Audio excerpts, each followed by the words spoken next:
The night was cold, and an eerie mist hung over the cemetery.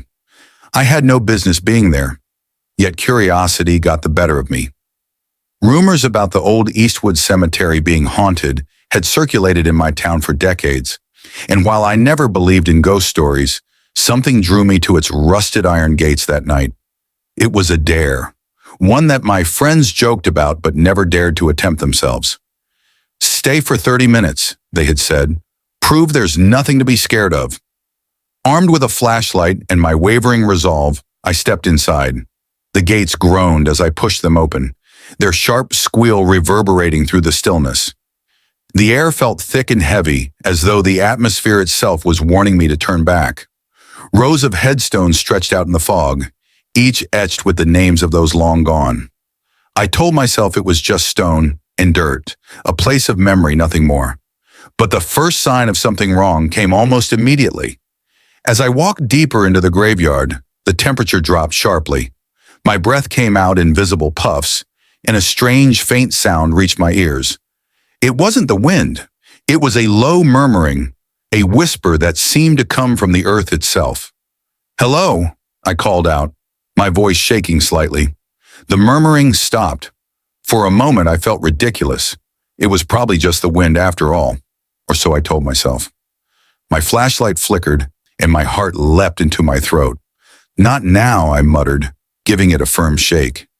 The beam steadied, but in that brief moment of darkness, I thought I saw movement near a distant mausoleum, a shadow darting out of sight.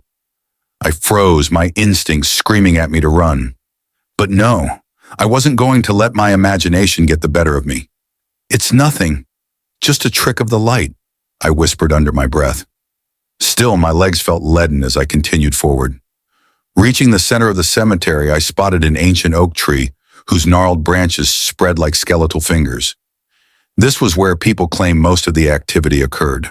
Broken offerings lay scattered around its base, withered flowers, melted candles, and a cracked porcelain angel. The stories about this spot, of weeping figures and ghostly apparitions, flooded my mind. The whispering returned, louder now, as if multiple voices were speaking in hushed tones. My pulse quickened. I aimed my flashlight around, the beam slicing through the fog. That's when I saw it, the unmistakable silhouette of a figure standing between the graves. "Who's there?" I shouted, trying to sound braver than I felt. The figure didn't move. It just stood there, shrouded in shadow. I took a step closer, my trembling hand gripping the flashlight tightly. The figure began to move, not towards me, but across the cemetery, its steps eerily silent. Then as it vanished behind a row of headstones, the earth trembled beneath my feet. A deep rumble echoed through the graveyard, and the ground began to crack. Panicked, I stumbled back, nearly dropping the flashlight. That's when it happened. One by one, the graves around me burst open.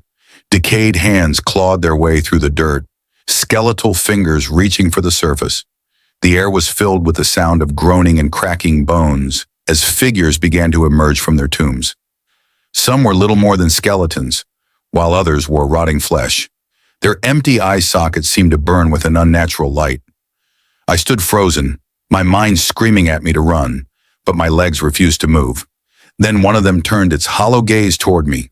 It opened its jaw, releasing a guttural sound that sent shivers down my spine. That's when the others noticed me. Slowly, they began to advance. "No, no, no," I whispered, finally finding the will to move. I bolted toward the gates, but the creatures followed. I could hear them behind me, their bony feet crunching over the dry leaves. My flashlight died completely, plunging me into darkness. In blind panic, I tripped over a root and hit the ground hard. Pain shot through my knee, but I didn't care. I scrambled to my feet just in time to see one of the creatures mere inches away. Its skeletal hand reached out, brushing against my arm. I screamed and lashed out with the flashlight, the impact shattering its brittle bones. I ran faster than I ever thought possible, my breath ragged and my heart pounding like a drum. When I finally reached the gates, I flung them open and dashed through. Turning back, I expected the creatures to follow, but they stopped just at the edge of the cemetery. They stood there, a macabre assembly of the dead, staring at me. One by one, they retreated back into the darkness, disappearing as if they had never been there at all. I didn't stop running until I reached the safety of my house. That night, I locked every door and window, my hands shaking uncontrollably. I didn't sleep a wink. The next morning, I returned to the cemetery, determined to convince myself it was all a nightmare. But when I reached the gates, they were padlocked shut, and a rusted sign hung there reading, "Closed indefinitely since 1985.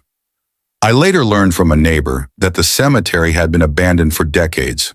No one had entered in years. To this day, I don't know what I encountered that night. But one thing is certain, some places are better left undisturbed